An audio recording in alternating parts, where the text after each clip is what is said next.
Hi, I'm Matthew Nilsson, and this is my demonstration speech for Online Fundamentals of Speech with Dr. Richard Harris. These are my 5 audience members. Hello.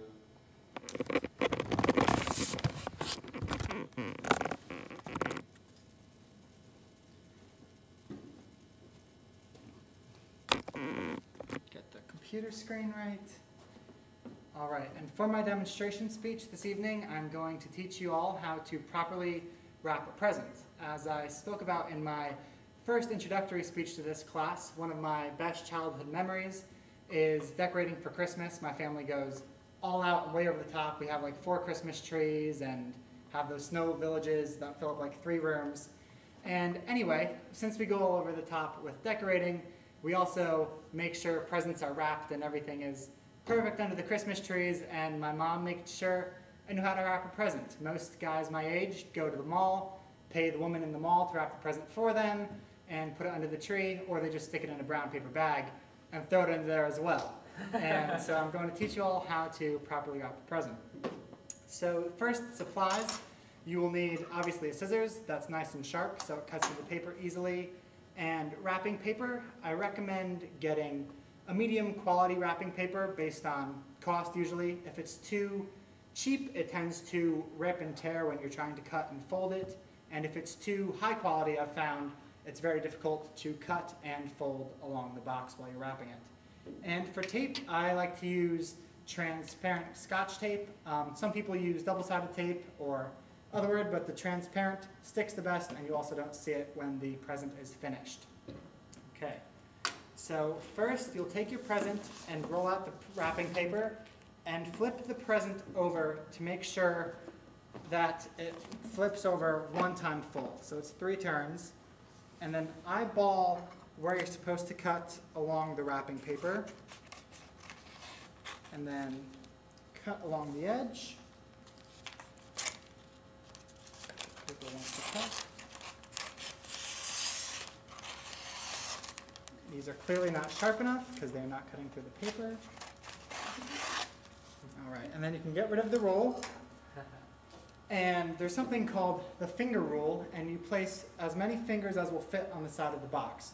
So for this box, 4 fingers fits on the side, and then you add 1 finger to measure the amount of paper you need on each side. And then cut along this edge as well.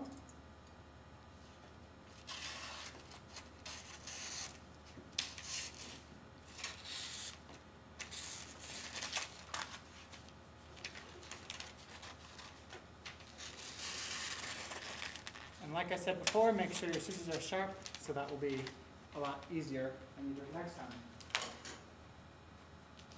And then for the next part, take the paper from the bottom of the box and fold it over till about 1 inch or 2 is on top of the box.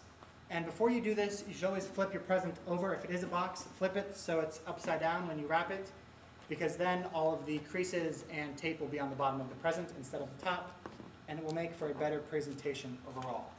And then once you have 1 inch or 2 of tape on the top of the box, tape that down so it stays in place. And then pull the rest of the paper over as tight as possible so it looks the best. And make a crease along the side of the box when you pull the paper over, like this.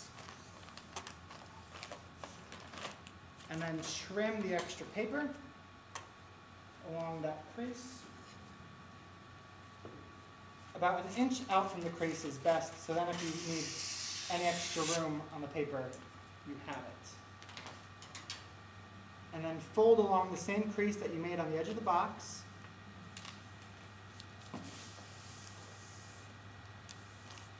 And fold that paper over, making sure again that it's nice and taut so that it doesn't rip later on. And then I recommend putting 2 or 3 pieces of tape along this edge to make sure that it stays closed. You can put 1 if you're feeling extra daring, but I recommend a few more.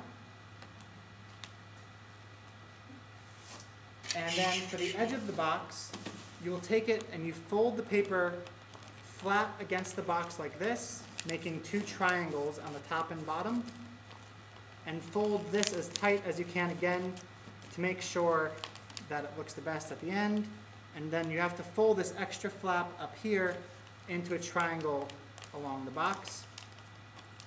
And then fold the top flap down, and you'll see we have a little extra paper. So make a crease there, and take the scissors and cut along the crease.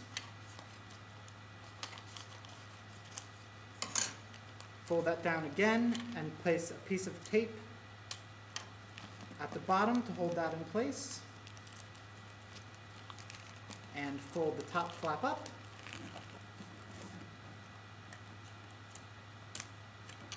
And place 1 to 2 to 3 pieces of tape, however many you need at the top. And there's the bottom, and that's what it'll look like when the bottom half is finished. And then we'll do the same for the other side, folding in along the sides as tight as possible to the box. Make a triangle with this extra flap up top. Folding down, making a crease along the bottom of the box. Cut about 1/2 inch above that crease. And fold that down. Tape along this bottom edge. And fold the top up. Placing 1 to 3 pieces of tape at the top when you're done.